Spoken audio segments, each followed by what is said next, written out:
CYC, Christian Youth Channel.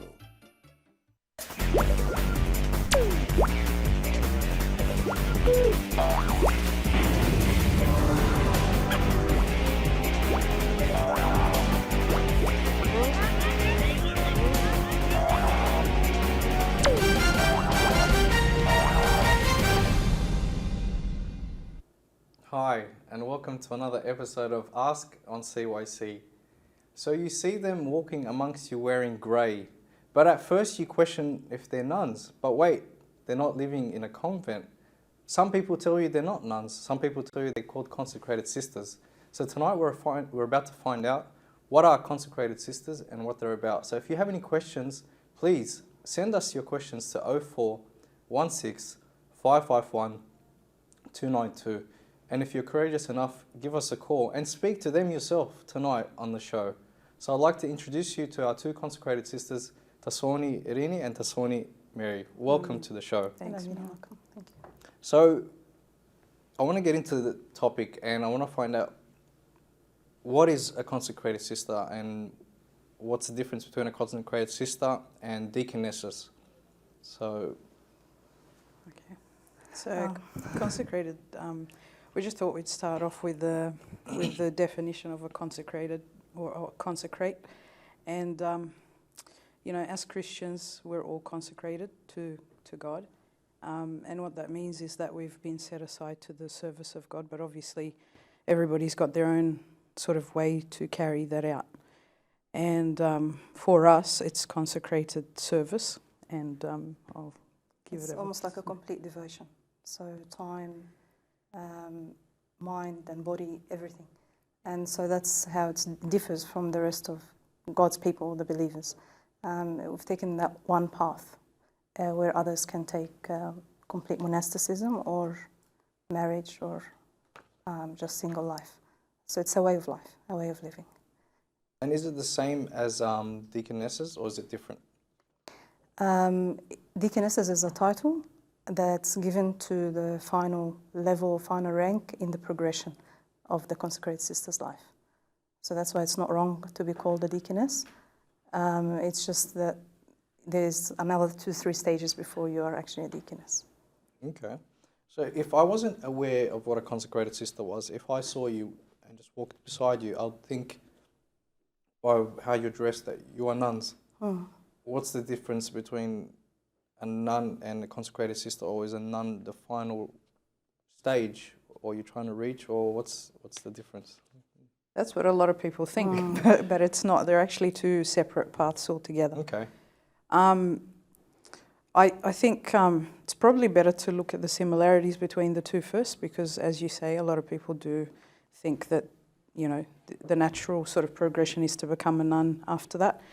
And some people do. Some people start off being consecrated deaconesses and then they go and become nuns, but that's not the natural progression. That's a further choice that they can make at one stage or other. So the similarities is that obviously both have chosen to dedicate their life to God. Another similarity is the 3 pillars that sort of make up the life, or that the life is founded on. So I'm sure a lot of people know them, but chastity, voluntary poverty, and obedience. That's the same for us, and it's the same for the nuns.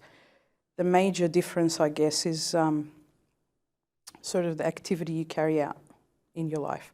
And so the nuns are mainly in a convent, and therefore the service of the convent, therefore the service of that community of nuns, however many they may be, and they've got their set task to do every single day.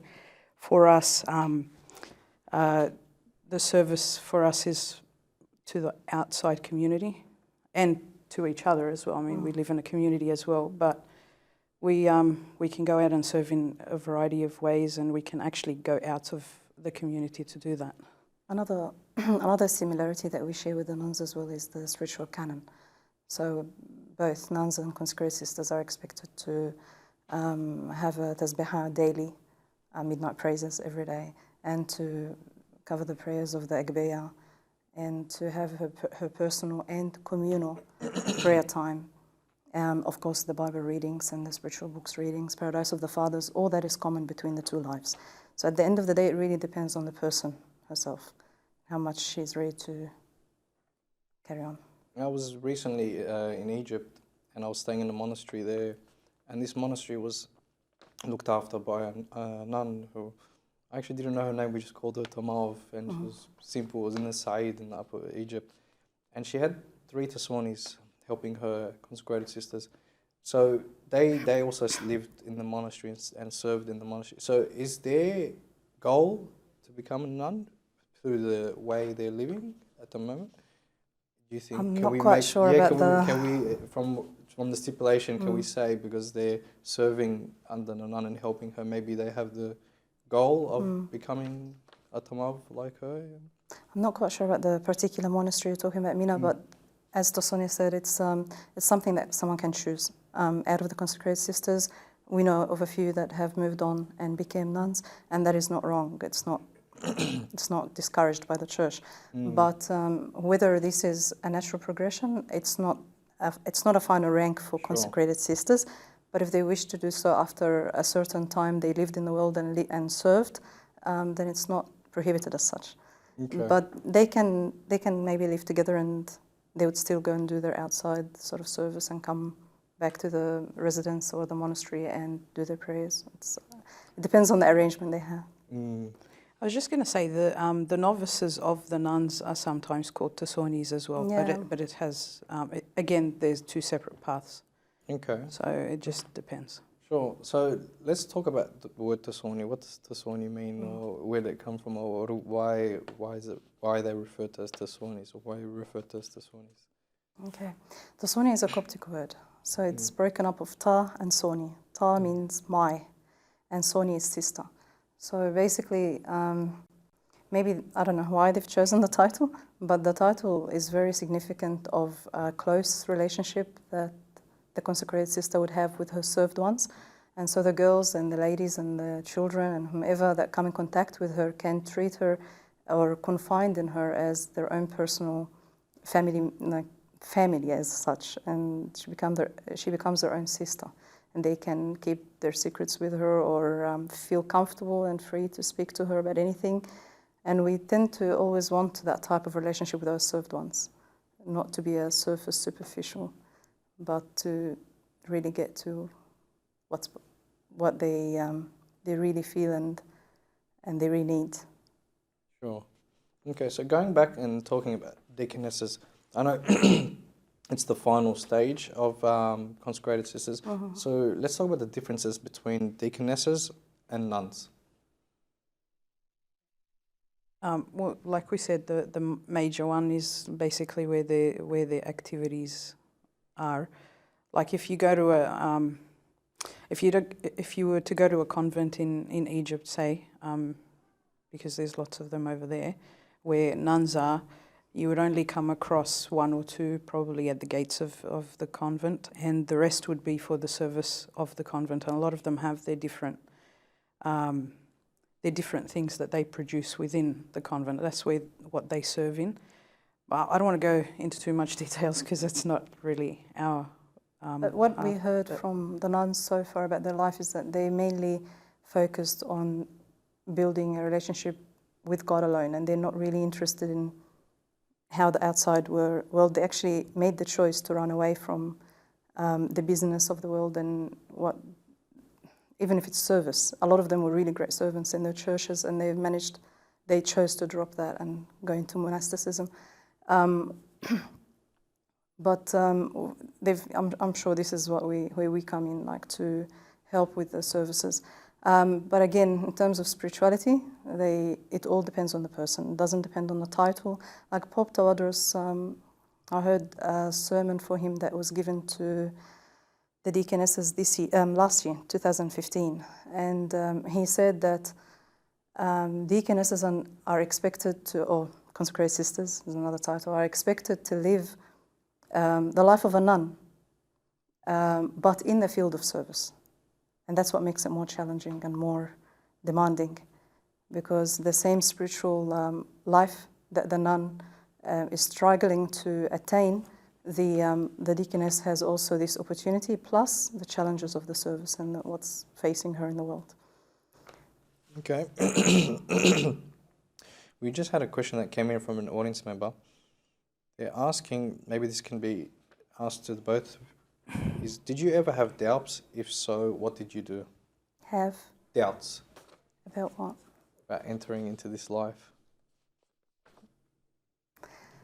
After or before? I think before, the question is very limited in how they're Yeah. asking, but I'm assuming they're talking about before you entered. Okay. It's natural that when you're making a decision, a life decision, as big as this, you would think on like whether it's for me or not for me and so on.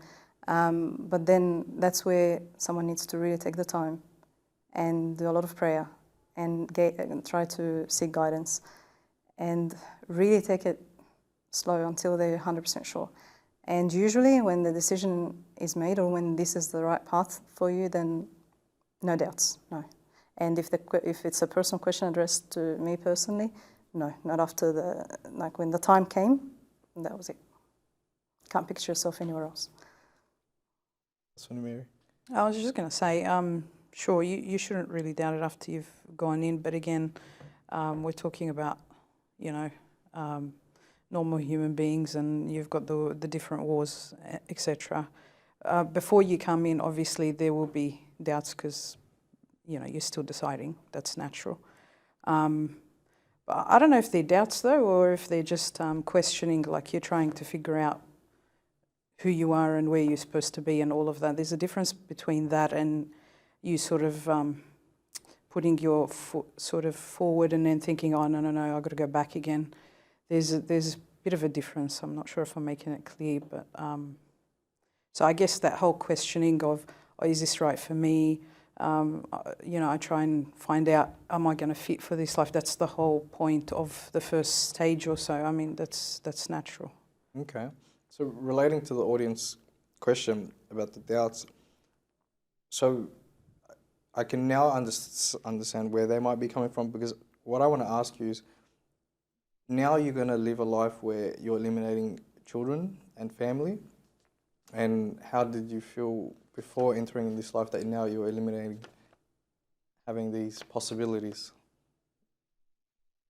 Sorry. So the question is, how do we feel now, or how did we make the decision Before, on knowing that we're not going to have right, all that? That's right, yeah. Okay.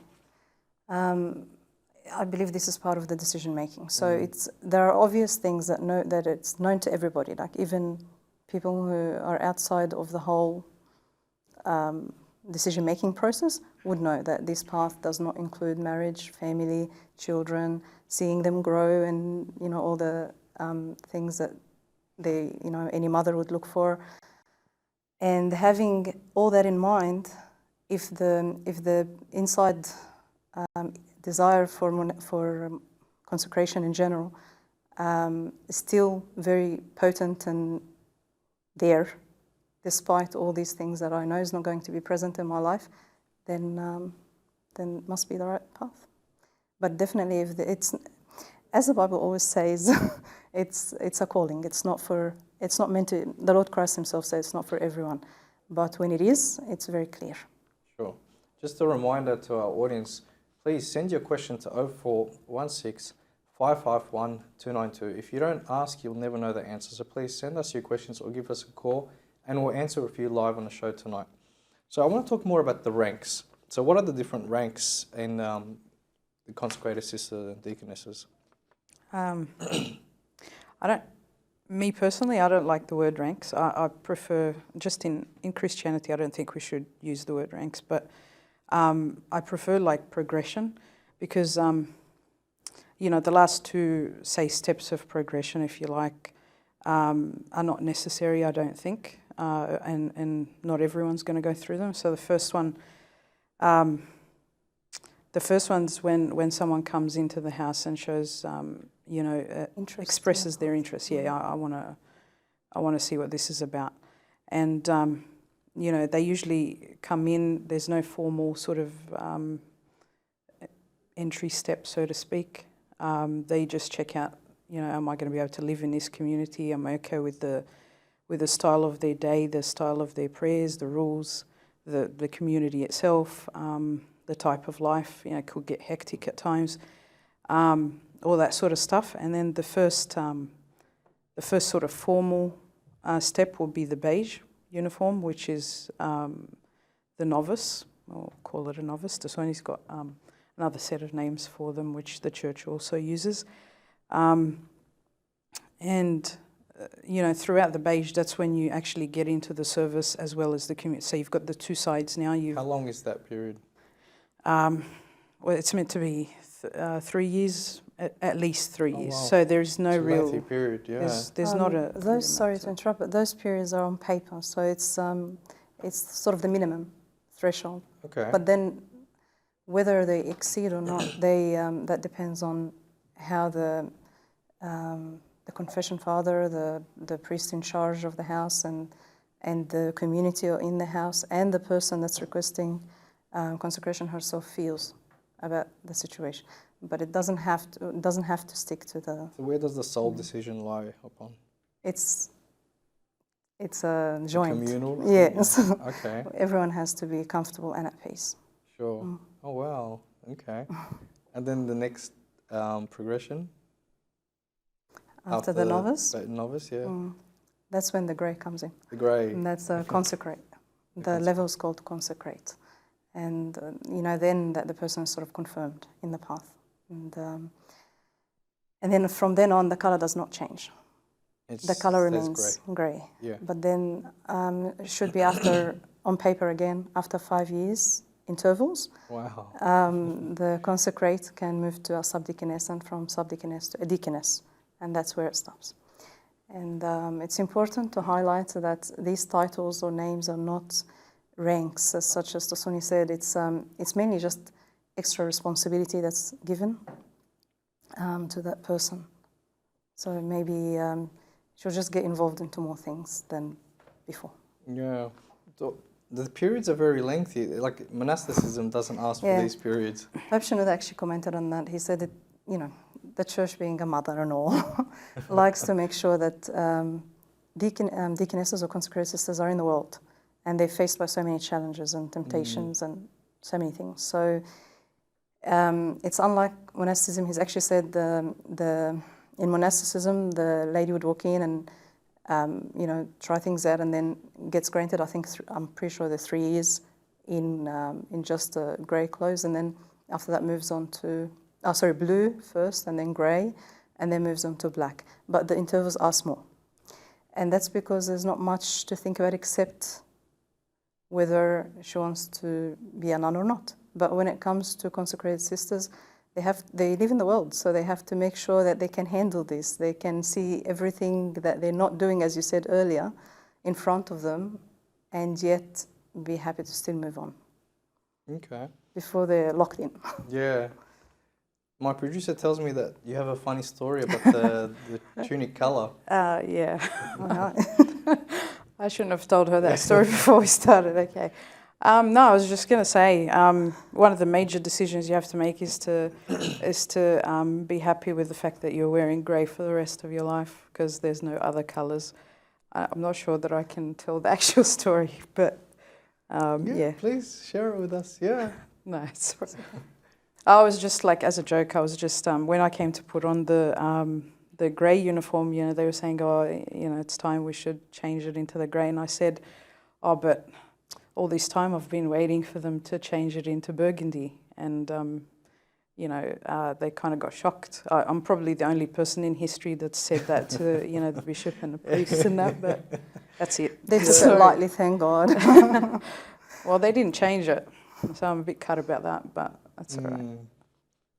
Is it necessary to have a uniform with this life? This life, yes. To serve otherwise, of course, everyone's called to service. Every Christian is called to serve, and you don't need a uniform for that. But to belong to a system, if you wish to be part of a community and a system and disciplines and rules and programs and all that, then yes, a uniform is necessary. Okay. I just got a question that just came in from an audience member. They're asking, what was the process of becoming a sister? What are the rituals, prayers, consecration? Okay. In each rank, you mean? In each of the, okay. Well, when the person that's, as Tosin said, the person that's requesting to try out the path and comes in as just as an expression of interest, as we call it, doesn't need anything. It just takes time off work without pay. We advise, so not to sort of resign or anything. Comes in and sort of be in and out of the house for a little bit, and then sort of reside in for a continuous period. That's all decided by the people in charge. And then after the decision is made to move on to the novice stage, it's just called the blessing of the uniform. So the person that's coming in would carry the beige uniform, and the bishop would bless the uniform and just dress her in it. No lengthy prayers or anything. But when it comes to, excuse me, to grey, that's when it needs to be done before the raising of incense in liturgy, of course. And there is a prayer, a set prayer, and actually part of the prayer is almost like a pledge that the consecrate now will recite after the bishop or the priest. And it's all done by bishops. Deaconesses ordinations, or the ordinations of consecrated sisters, are all done by bishops. Like not a priest can do it. Yeah. Okay, so... Sorry, I forgot to mention one last thing. The final rank, which is the deaconess, that's when the vows are said before the altar, the 3 vows of celibacy and obedience and voluntary poverty. And there's a cutting of the hair and all that. That happens in the final stage. And apparently we found out recently that whoever it is needs to get, like the bishop needs to get permission for that person from the Pope himself. For the so final. there's actually not a lot of deaconesses, full rank deaconesses around, even in Egypt. As yet. Yeah, well, Okay. hopefully in the future. Sorry, we just have a caller that came in. Her name is Ilaria from Sydney. So, hi Ilaria, and welcome to Ask on CYC. Please ask your question. Hello, I just wanted to ask, what kinds of services do you do in the church? And I also want to say we are so blessed to have you, and I'm serving the girls all around Sydney, and we love you so much. Thank you, caller, for your question. Thank you, Ilaria. Oh, good. We love you too, Ilaria, and we love all the girls in Sydney. Absolutely. And everywhere. You got services? the question? Yeah, what are your services like? Yeah. The services are vast. There's so many of them. We try and handle as many as we can. We are involved with the Coptic College to teach hymnology, Coptic language, cause lessons sometimes, pastoral care mainly. That's one thing. The other thing is the residence or the house that we live in. It's called, by the way, Theotokos and San Damiana House.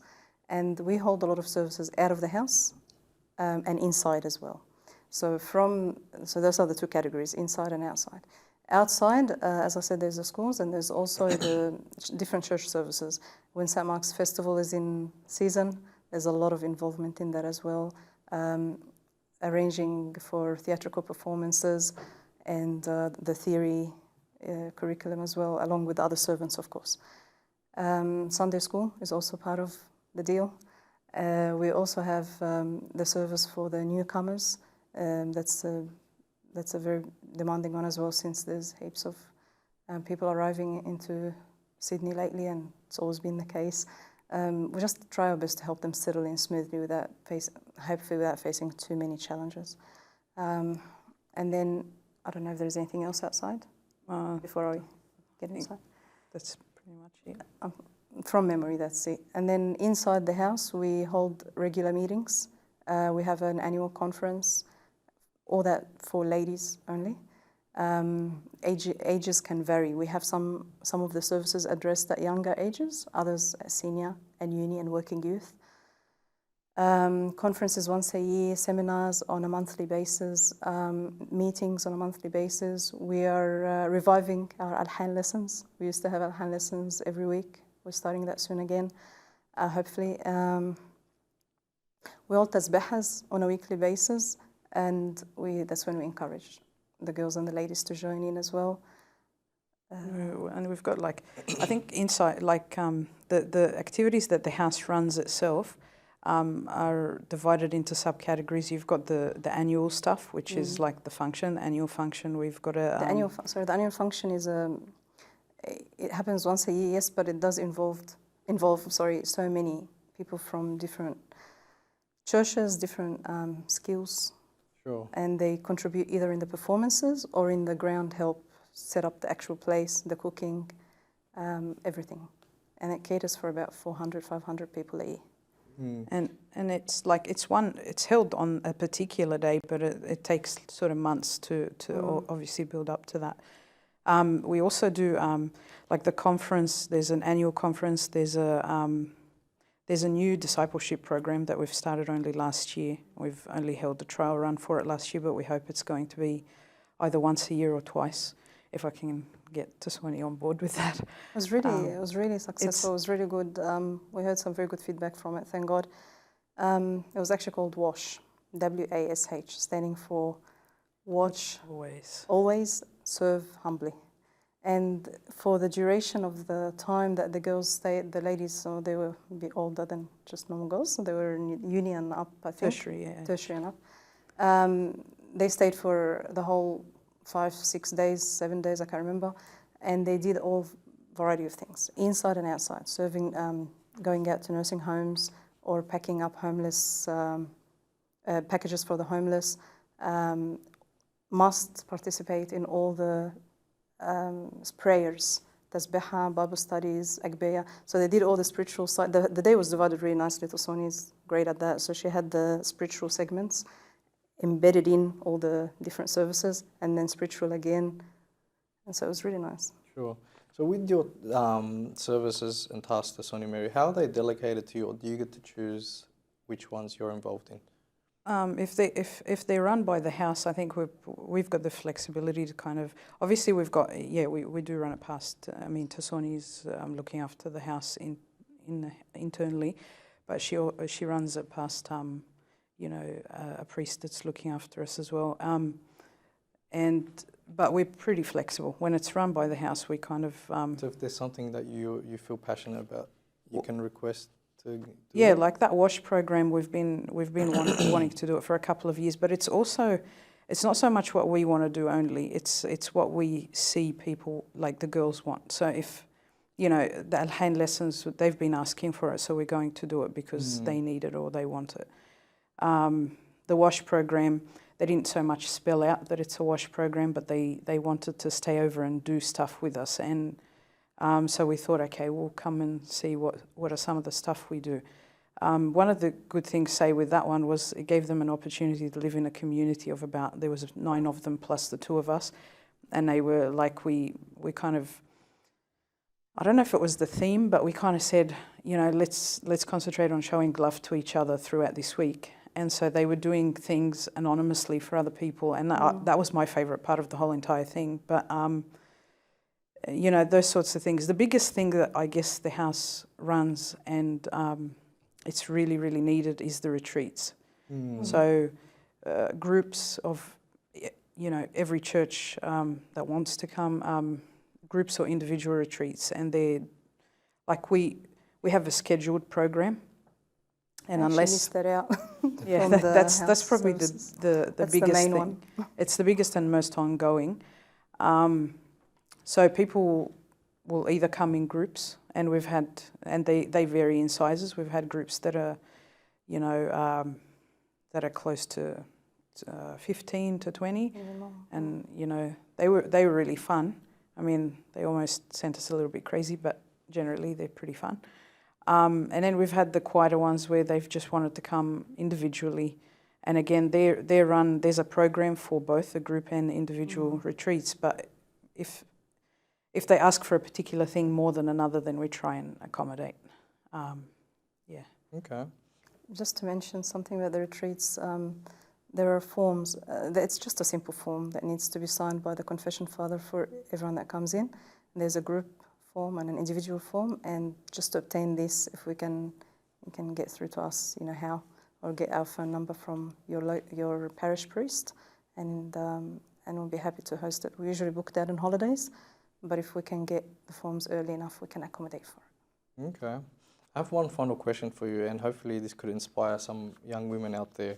So if there are young women out there who are interested in this life, what characteristics should they be looking for in themselves to see if they're suited for this role? And also a follow-up question to that is, how, what can you share with these girls out there to maybe inspire them about this life of consecrated sisterhood? Okay, it's a tough one. With the characteristics, mainly to have enough to be captured by love of God. In summary, like to love God so much and to feel His love so much, and to go that little bit extra and want to share Him with someone else. So you don't want to keep Him to yourself. If you've got that, then that's the main part. And of course comes with it 100% the 3 pillars that we've spoken about. So to feel this overwhelming love for God, that you want to give Him everything, give in your life, because that's all you've got. And on top of that, to be able to live the life of celibacy and complete obedience. And voluntary poverty, even though with voluntary poverty sometimes I question. I mean, we still drive our cars and have mobiles and all that, but they're not ours. That's the main thing. So if all that is taken away from you, you're still as happy as if you've got them. This is sort of the test you can apply. Sure. We have a priest that always says, to test yourself, just sit there and go, if I just get a couple of phone calls that say I've lost absolutely everything I've got, how will I feel? Like materialistic, I mean. If the answer is, that's it, I can't live anymore, then obviously that's not right. Okay. That's only Mary, same question. I'm not sure if this is directly answering that question, but I think the most important thing for me is to be genuine. Like a lot of people think that if you become a consecrated deaconess or a nun or a monk or a priest or whatever, that makes you the elite of society. That's not true. You're just another human being that's living another path that is eventually going to lead to heaven, hopefully, if you do it right, just like any other path. Yeah. And so the question is, or the sort of soul-searching process is the path of consecrated service or consecrated or contemplation, if it's a nun, is that what God wants you for? Is that what you're here on this earth to do? And if the answer is yes, then do not go delay. for it. Yeah, that definitely is the right thing. Don't delay, because there's a lot of things to hold you back. There's so many things to hold you back, and obviously it's not going to be easy leaving everything to join a path like this. But at the same time, if you're wishing you could do it, but you can feel somewhere that this isn't right, but you still want to do it because you think, whatever, anything that's not natural to you, that's not genuine, then I wouldn't go ahead with it. Yeah. I think for me, that's it. But as well, a lot of people say, "Oh, how can I serve? I'm not good with service or whatever," and that's not just for consecrated service; it's for just service in general. I mean, a lot of the things I do now, I could never have imagined of doing before. So when God calls you to do something, I guess it's not you that does it in the end; it's Him that does it through you. So, He's going to use a lot of the people that started off the Christian church.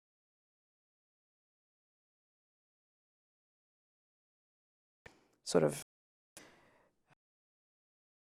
And so for the women out there maybe who are looking for an escape and they maybe stumble down to try this path, eventually they'll find out that it's not for them. Yeah. With, of course, as Tosin said, the main thing is on their part, the honesty of whether. It's easy to trick myself and think that I can do this, but if whatever I put in is whatever I'm going to get out of it. So if I'm going to put in my ingenuity, my full heart and passion in it, then definitely I'll get out of it the same. I just want to say something at this point as well. Our mother, the church, is very kind. It's given us all these levels to try ourselves in. And it is not wrong to walk in and then realize it's not right. It's a bit like an engagement. It would be very wrong to go on with a relationship if at the engagement stage things didn't work out. Okay. Yeah. We need to stop looking at things with, oh, it's going to be a shame, people are going to talk, whatever. It doesn't work that way. Sure. Because no one is living your life for you. So come in and, like, the person that's doubtful or doesn't know, approach your confession father and the house and see if that's your path or not.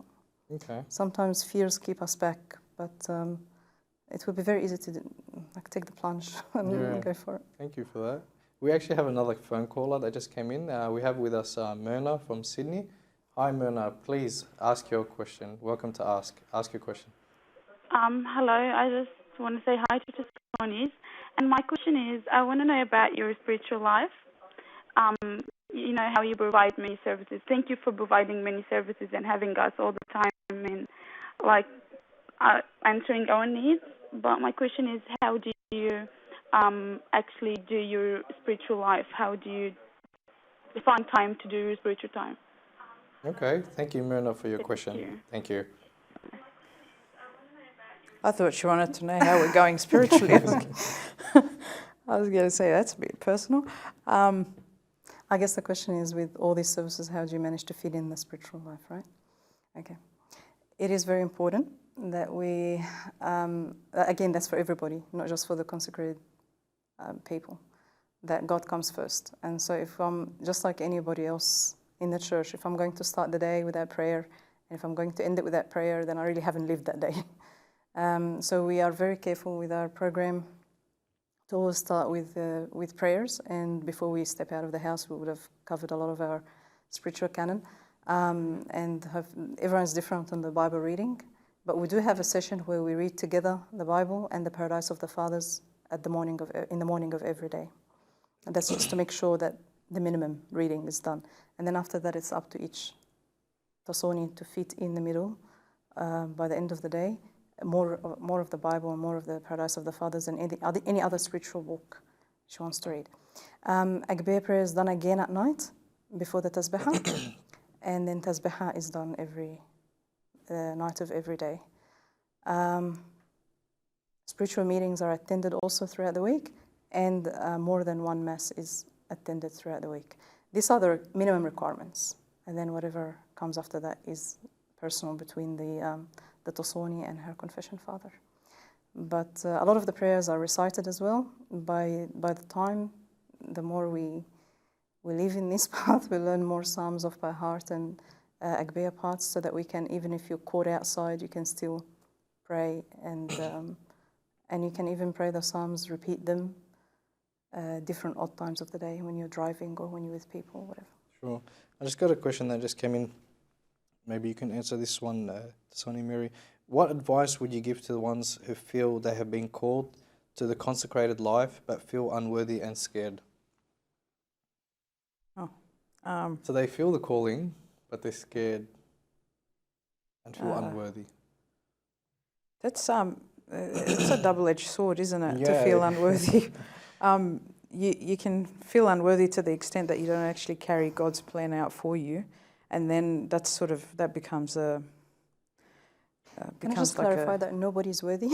Yeah. Yeah. That's true. There's no such thing as worthiness in this. I mean, I think I read it on Facebook recently. Pope Tawadros, when he promoted the bishops to metropolitans, he said there's no promotion in the church. It's promoting down to the washing of the feet. So and if I hope we made the point clear that the uniform is not something above any other path, ununiformed path. It's a way of life, and that's it. And again, Pope Tawadros in 2015, when he was delivering this talk to the deaconesses, he said, I hope it is very clear for everyone in uniform, nuns and deaconesses, that uniform is not going to get you in heaven, and definitely the title is not going to get you to heaven. It's how you conduct yourself and your behavior and attitude towards your community life and towards God. Of course, your relationship with God is what's going to get you in there. And he even said that the two sort of elements that you need to focus on to be able to make it to heaven is to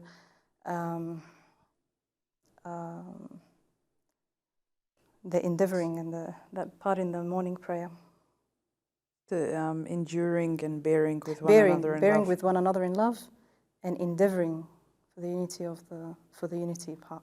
So that's how you make it in, not what you wear or what you're called. It's a bit like the police system here. Like to be a policeman or a policewoman, yeah, people can identify you when you're on duty, but you're not above the law. Like you can't just do whatever you want, and you've got a sort of a clean sort of, like you're not going to be given special treatment just because. And especially with God, who is justice itself, he's not going to say, oh, just because you're wearing a uniform, whatever. But going back to that worthiness issue. Sorry to cut you off, Sonia, and we do have a lot of examples in the church, again, of people who have no uniform on at all, and they're saints. We consider them as saints in the church, and we take them as examples. And I know that he's from the old times, but Amberwes was not a priest or even a deacon or monk or anything. And he attained a very high status. And when it came to Al-Ghalaba, he married with how many children and almost illiterate, and she still gained a very high status. So the worthiness part, Sure. take it out of the formula. Sorry to interrupt. We're very blessed today on the show. We have another caller. So please, Nadine, welcome to Ask on CYC. Please ask your question. Hi, Sassonis. Hello, I Nadine. just wanted to know, how you going? I'm good, thanks. That's good. How do you know if becoming a sister is your calling? Like, we might have a bit of a desire in our heart, or a thought may come through, and how do you know that's enough to become a sister? Thank you, Nadine, for your question. Thank you.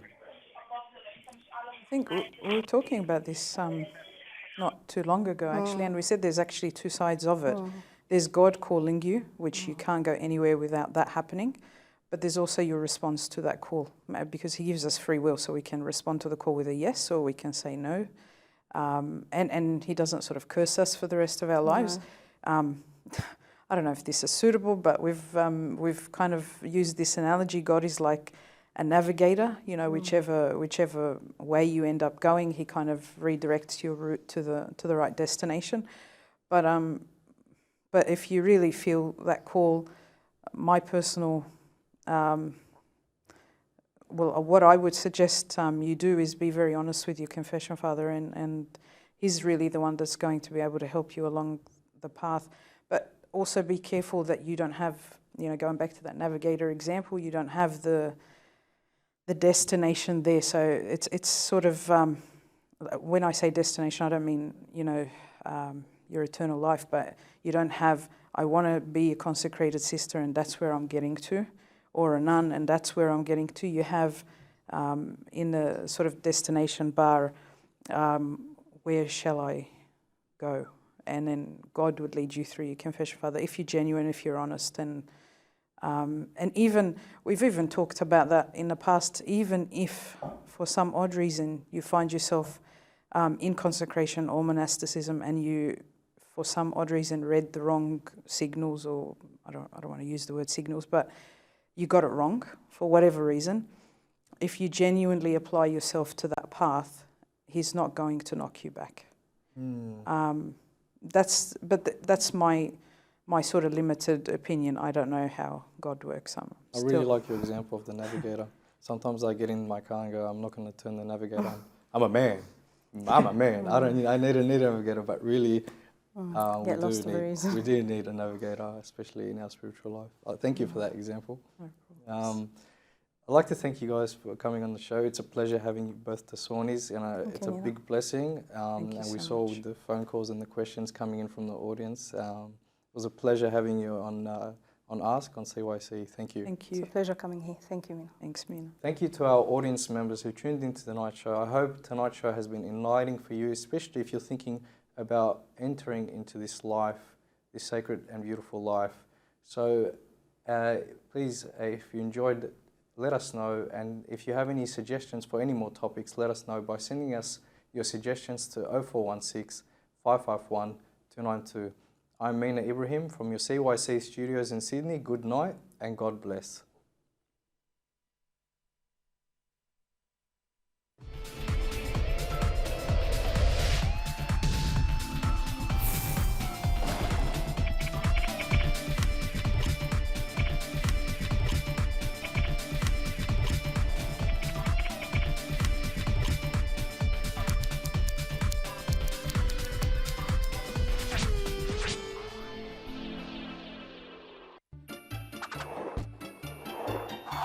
CYC, Christian Youth Channel.